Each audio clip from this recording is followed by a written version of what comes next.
Good morning, children. Welcome to the online classes for the 8th standard of 9th period. So, in the last period, in the 8th period, we have studied the point related to the post-Rigveda period. In the post-Rigveda period, we have studied the point related to the social system and the economic system and related to the post-Rigveda. So in the economic system, we have remained some part related to this system. So now come to the point related to the economic system.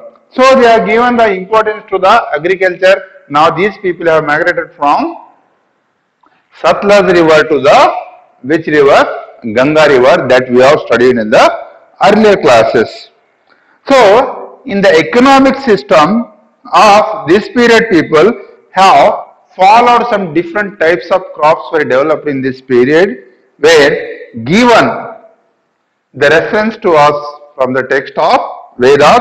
So page number 21 of your textbook is going to give the ideas related to the what kind of crops were found, that you can read in the house.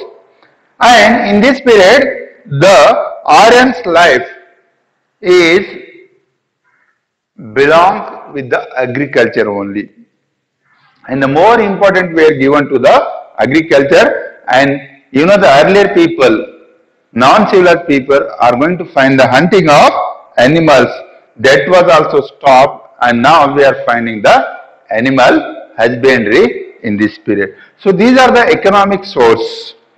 Whoever that was not involved in the agriculture, and they were called as the businessman in this period.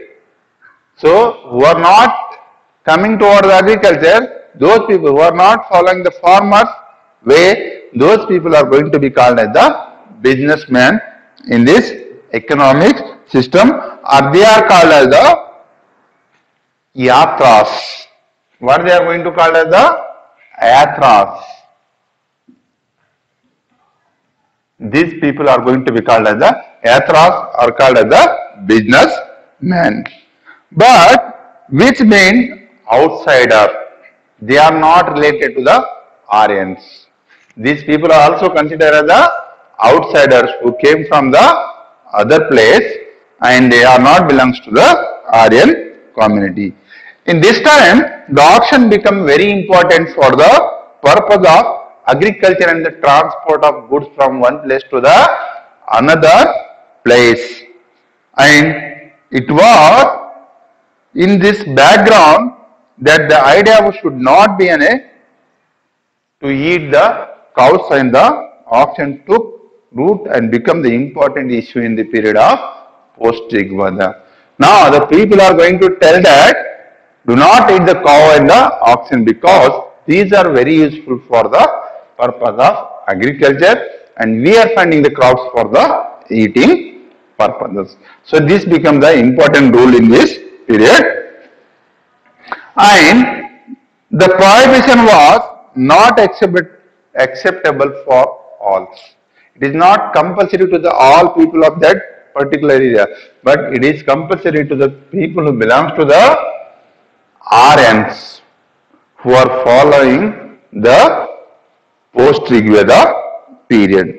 The wealth of the person was calculated on the number of cattle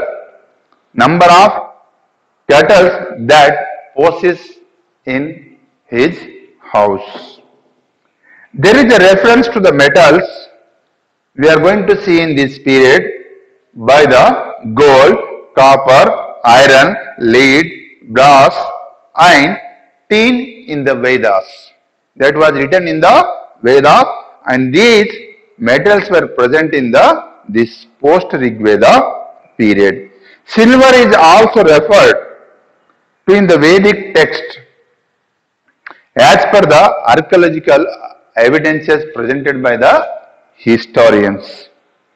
There is no indication of iron mining and preparation before the 1000 BC. Before 1000 BC, there is no presence of Iron we are going to see according to the evidences present by the archaeologists or the history. But in the river Ganga river, Sindhu areas, it is believed that the technology of converting iron into the steel was the first found in the West Asia, not in the eastern part of Asia, but it was found in the West Asia, and later it moved toward the eastern part of the countries after the 10 or 1000 BCE. The knowledge of this technology is in the northern India before 8 BC is very bleak. It was not there. The iron art crafts that were found in the Arthan Khedra. It means Arthan Arthanji Khera. It is the village name in the west Uttar Pradesh that gives the support for the observation of the metals used in this, or the technology used in the period of post Rigveda related to the economic system of this area. Again, the points related to know this, you have to be read in the house, which is given on the page number 22, because it is one of the important points related to the preparation of the charities, and that should be read in house. You will get the understanding of the knowledge related to the this period businessmen. Next point we are going to study in this topic is related to the political system followed in this period. Which system? The political system followed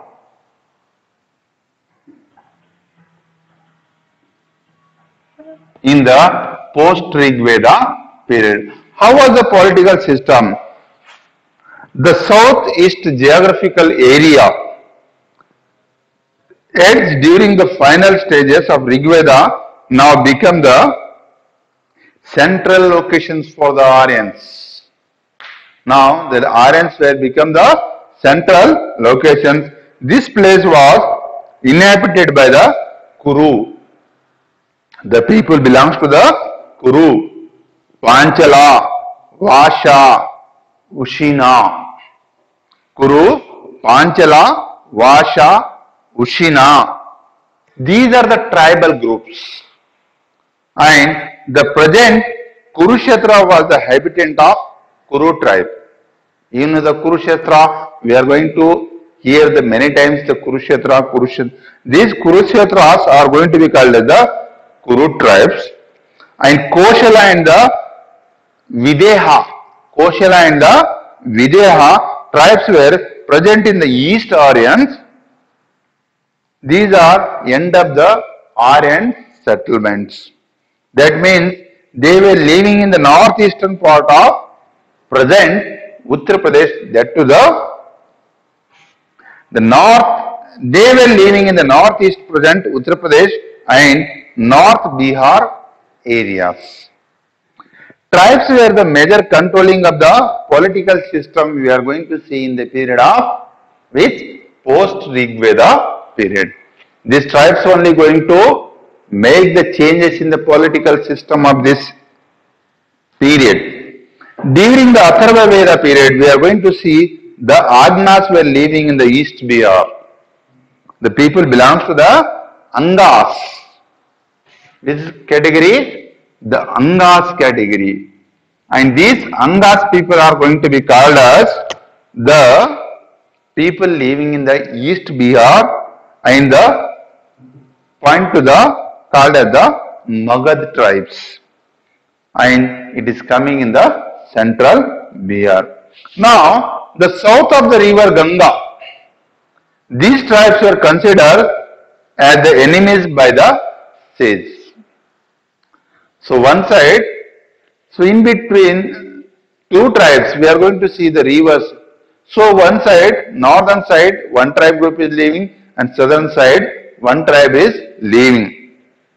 The people who are living in the northern side, they are considered the enemies toward the southern side. But the Pundras who were to the far east and the Andhras of the south were called as the untouchables. So who are living in the east and the west, these people south are going to be called as the untouchables. These tribes were still not influenced or touched with the ardent ways of life and the languages. That's why these people are considered as the untouchable people. Those are Andhras and the which? Andhras and the Pundras. Andhras and Pundras were considered as the untouchables in this period. Now the arrival of Indo-Aryans to be banks of river Ganga and Trainians at the Indian border and West Punjab due to the invention. The Vedic tribes with the superior archery and the chariots won over the local tribes living on the banks of the river Ganga. The uses of iron we are going to see in the period of 800 BC has supported to the victory related to the people belongs to the this post Rigveda period. Now in this period we are going to see the improvement of military power of Vedic tribes, help them to extend the geographical limits. Earlier they are living in the limited place. You can take the example of earlier they are living in the Sindh region. Now they have started to move toward the eastern part of India. So due to the support of military, powerful kingship emerged. A king described as in the Atharva Veda period as the one who rules all is like a god in the human form. Yet the accumulation of the wealth, accumulation means occupation of the wealth and the power increase attempts were made in the levels to the king equal to the god in this period. Now the representatives of the god, they become the representatives of the god, and the more references to sacrifice, the taxes and gifts occur at this post Rigveda period. Many complex and the wealth indicating rituals graved around the kings, a coronation ceremony to mark the ascendance to the throne by the king called as the Rajyasriya. The ceremonies were also celebrated in the period according to the accumulation of the wealth by the people belongs to this area. So this is the changes we are going to see in the political side. As a symbol of the king's power, Ashwamedha Yaga gained the important one part in the period of post Rigveda period. So this Ashwamedha Yaga's name is going to give in this period to the kings who are becoming the powerful person for this period. Now the last point we are going to see in this topic is related to the religious system we are going to find in the period of post Rigveda period. So how are the religious system they are followed in the area of this Rigveda or the post Rigveda period?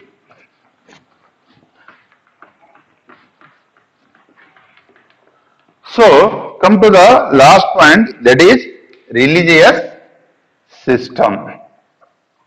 Religious system. How was the religious system followed in the post Rigveda? Social system we have studied, but what the importance they are given for the religion? The religious beliefs and according to the rituals belongs to the particular communities. So rituals means the conditions followed. According to the rituals followed in this period, it means the conditions or the steps followed in the particular religion.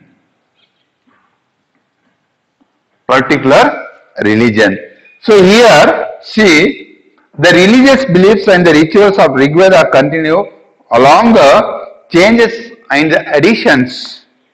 During the post-Rigveda period, Rudra and the Vishnu, Rudra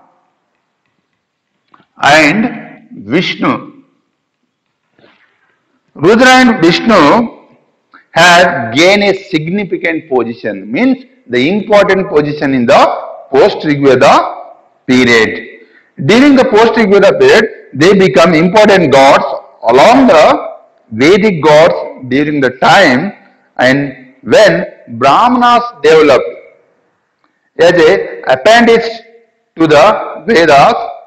There are no direct references to the Vishnu's incarnations. It is said that by imbibing the local gods, Rudra also took over the legends and mythology of them unto himself. It was believed all the things that happen in this world are the result of the yagas, and such notions were incorporated into the Puranas, that is called as the mythological stories. Now, the arrival of Rudras or the arrival of Vishnus. So, some references were giving the idea to us only the people belongs to this period were following the Vishnu as the God. But somewhere, according to the references given by the historians, we are going to see they have followed the Rudra as the God. But there is no incarnations related to the reference of God Vishnu. And the Agnas were becoming very important in this period. Agnas were become very important, and according to the Agnas, they are going to call that there was everything get changes due to the making or doing the Agnas. So what the Brahmins are going to tell in this period, according to the religious system, the total world was changed or getting changed due to the Agnas. And the Agnas become very important to create the world into changes in the life of the human beings, because mythologically they want to get developed. So that we are going to see in the Puranas or mythological stories, we are going to see Brahmins become very important part for the creation of the religions, or making the preparation toward the changes in the rituals of any religions.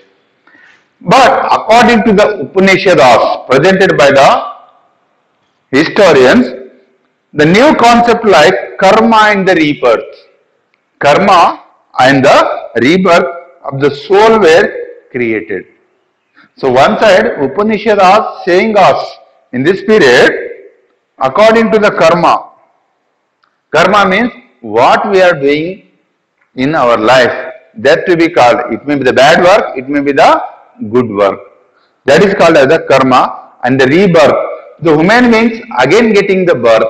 That was the question arise in the Upanishads, and it is going to call as the soul. So it was created. This is the place of person in the caste system which based on the birth. So once the person who may born as the Brahmin, so according to his karma, he may be going to get the rebirth in the Shudras. Or a Shudra who was born in this period, according to his karma, he may going to get the rebirth as the Brahmins. So it means according to the work of the person, he was going to get the birth in the different places.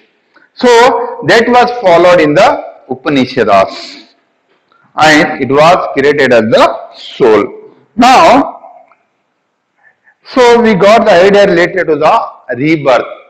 So sometimes as a Kshatriya, he may be converted after the birth, in the rebirth, he may be coming to the caste of the Vaishyas.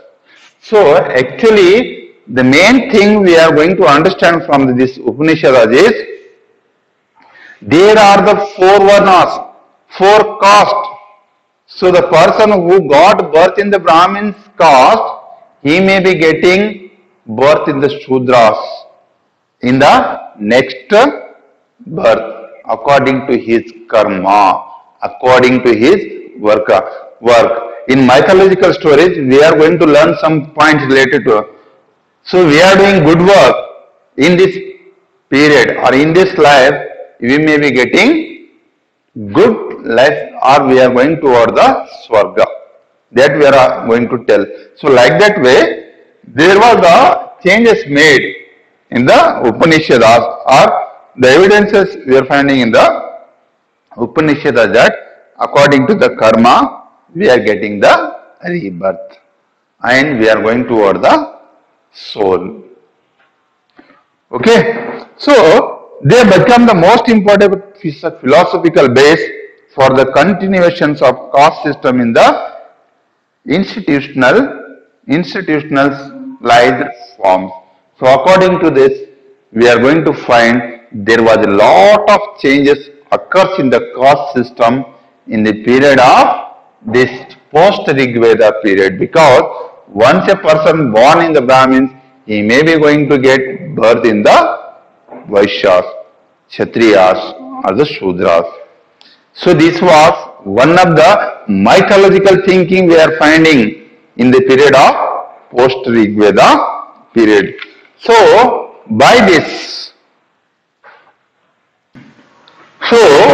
this caste system become the institutionalized form system, and every institute was going to tell the different types of topics or the stories related to the different caste. You know the four caste. One is Brahmin, Kshatriyas, Vaishyas and the Shudras. So every system was follow the different way of work in the different caste that we are going to learn in the post-Rigveda period. So students, we are going to understand in the two topics, one is the Rigveda and the post-Rigveda. Rigveda only having the one Vedas, and in the post-Rigveda we are going to find the three additional Vedas. But in the Rigveda period also we are finding that four categories. But these four categories are named in the different way, and the same four categories we are going to recognize in the other way in the post-Rigveda period.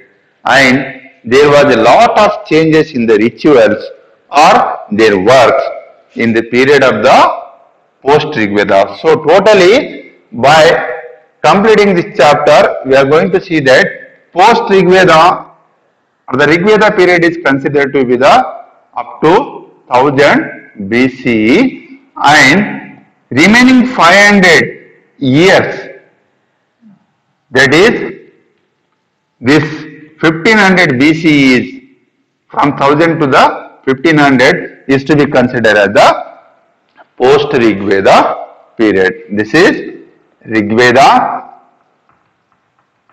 and this is post-Rigveda. So it means the human beings, however, in the before 1000 BC have totally changed after the 1500 BC. It means totally, by knowing this chapter, we are going to get that the human beings who don't have the knowledge, they have converted to get the knowledge, and they got some languages, they got some ideas to develop the crops for their food, and they have started to get the transportation system in this period.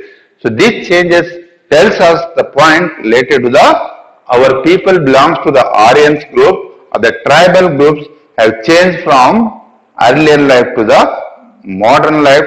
That life itself is going to be called as the civilized life that we are following in this chapter. So in the last page of 24th page, again, you know that we are going to know this point. So you have to read this point. You are getting the idea related to the how the king system was there in this period and what the name is given to the, already the word Ashwamedha you have heard. So these points are given in this topic. Once you read in a house, you will get the idea. And after completion of the reading of this chapter, you have to get the notes given in your online process and follow it right in the fair notebook and ready for the next chapter. So thank you.